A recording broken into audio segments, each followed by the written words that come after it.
And it occurred, when Jesus finishes all these sayings, he said to his disciples, "You are aware that after 2 days the Passover is coming, and the Son of Mankind is being given up to be crucified." Then the chief priests and the elders of the people were gathered in the courtyard of the chief priest, who is termed Caiaphas, and they planned that they should be laying hold of Jesus by guile and should be killing him. Yet they said, "Not in the festival, lest a tumult may be occurring among the people." Now at Jesus coming to be in Bethany, in the house of Simon the leper, a woman came to him having an alabaster vase of attar, very precious.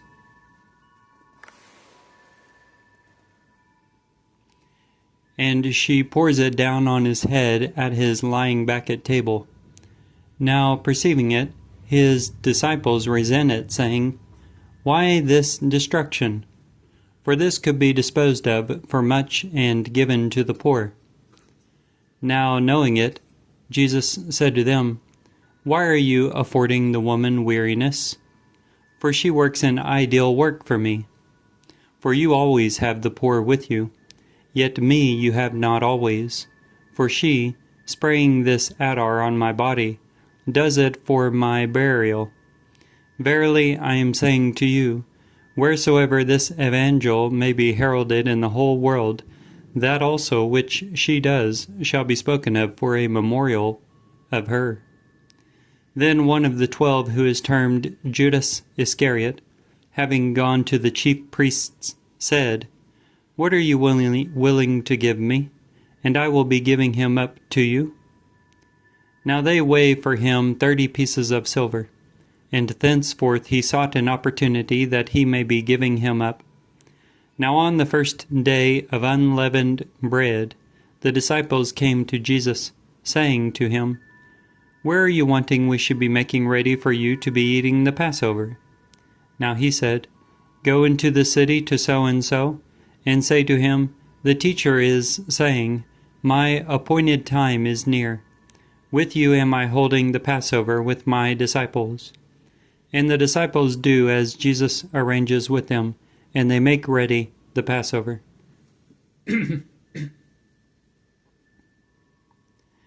Now, evening coming on, he was lying back at table with the 12 disciples.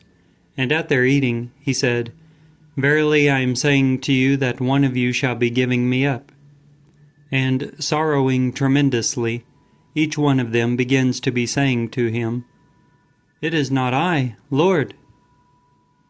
Now he, answering, said, "He who dips his hand with me in the dish, he will be giving me up."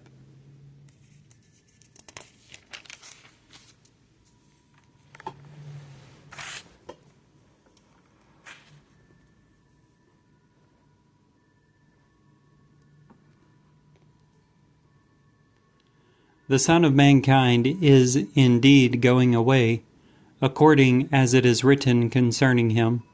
Yet woe to that man through whom the Son of Mankind is being given up.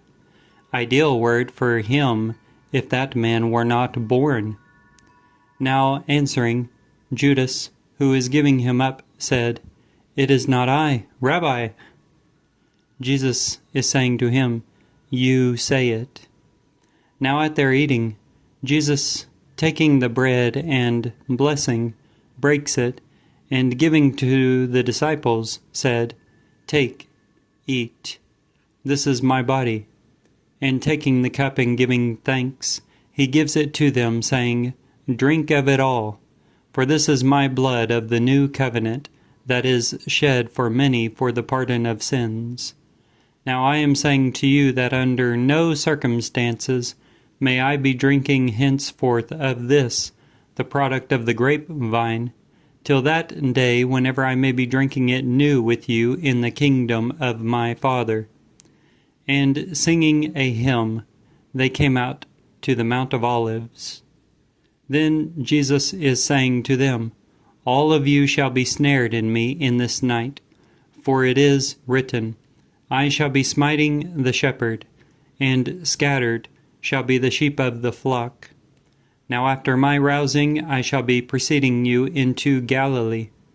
Yet answering, Peter said to him, And if all shall be snared in you, I will never be snared. Jesus averred to him, Verily I am saying to you that in this night, before a cock crows, 3 times will you be renouncing me. Peter is saying to him, And if ever I must die together with you, I will under no circumstances be renouncing you. Likewise said all the disciples also. Then Jesus is coming with them into the freehold, termed Gethsemane, and he is saying to his disciples, Be seated till I come away, and should be praying there. And taking along Peter and the 2 sons of Zebedee, he begins to be sorrowful and depressed. Then he is saying to them, Sorrow-stricken is my soul to death. Remain here and watch with me. And coming forward a little, he falls on his face, praying and saying, My Father, if it is possible, let this cup pass by from me.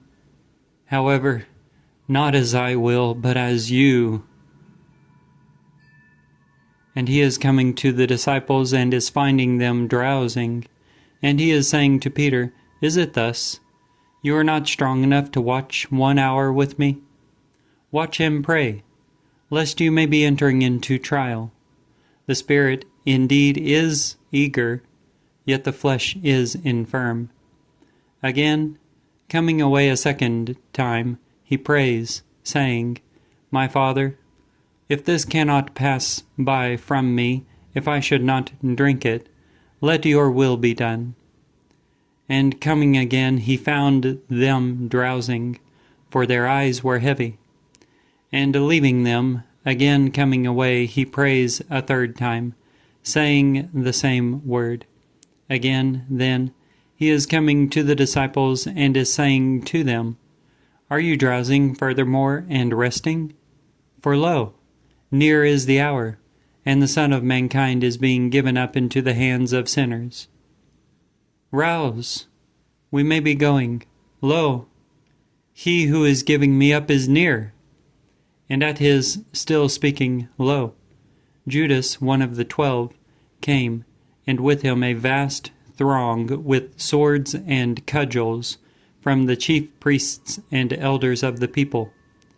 Now he who is giving him up gives them a sign, saying, Whomsoever I should be kissing, he it is, hold him. And immediately, coming to Jesus, he said, Rejoice, Rabbi! And he kisses him fondly.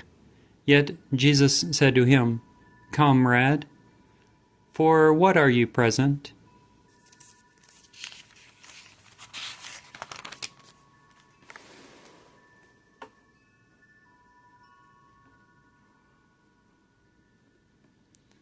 Then, approaching, they laid hands on Jesus and hold him. And lo, one of those with Jesus, stretching out his hand, pulls his sword, and smiting the slave of the chief priest, amputates his ear. Then Jesus is saying to him, Turn away your sword into its place, for all those taking the sword by the sword shall perish. Or are you supposing that I am not able to entreat my Father, and at present he will station by my side more than 12 legions of messengers? How then may the Scriptures be fulfilled, seeing that thus it must occur? In that hour Jesus said to the throngs, As for a robber, you come out with swords and cudgels to apprehend me. Daily was I seated with you, teaching in the sanctuary, and you do not hold me. Now the whole of this has occurred, that the Scriptures of the prophets may be fulfilled. Then all his disciples, leaving him, fled. Now those who hold Jesus led him away to Caiaphas, the chief priest, where the scribes and the elders were gathered. Now Peter followed him from afar, till he came to the courtyard of the chief priest, and entering within, he sat with the deputies to see the consummation. Now the chief priests and the elders and the whole Sanhedrin sought false testimony against Jesus, so that they should be putting him to death, and they found it not. At many false witnesses approaching, they found it not. Yet subsequently 2 false witnesses, approaching, said, He averred, I am able to demolish the temple of God, and during 3 days to rebuild it. And rising, the chief priest said to him, Are you answering nothing? What are these testifying against you? Yet Jesus was silent. And answering, the chief priest said to him, I exorcise you by the living God, that you may tell us if you are the Christ, the Son of God. Saying to him, Is Jesus, you say it. Moreover, I am saying to you, henceforth you shall be seeing the Son of Mankind sitting at the right hand of power and coming on the clouds of heaven. Then the chief priest tears his garments, saying that he blasphemes. What need have we still of witnesses? Lo, now you hear his blasphemy. What are you supposing? Now they, answering, said, Liable to death is he. Then they spit into his face and buffet him. Now they slap him, saying, Prophesy to us, Christ! Who is it that hits you? Now Peter sat outside in the courtyard, and one maid came to him, saying, You also were with Jesus, the Galilean? Yet he disowns him in front of them all, saying, Not aware am I what you are saying. Now at his coming out into the portal, another one perceived him, and she is saying to them there, He also was with Jesus, the Nazarene. And again he disowns with an oath, saying that I am not acquainted with the man. Now after a little, those standing there, approaching, said to Peter, Truly you also are of them, for your speech also is making you evident. Then he begins to be damning and swearing, saying that I am not acquainted with the man. And immediately a cock crows, and Peter is reminded of the declaration of Jesus, in which he had declared to him that before a cock may crow, 3 times will you be renouncing me. And coming outside, he laments bitterly. Matthew chapter 26.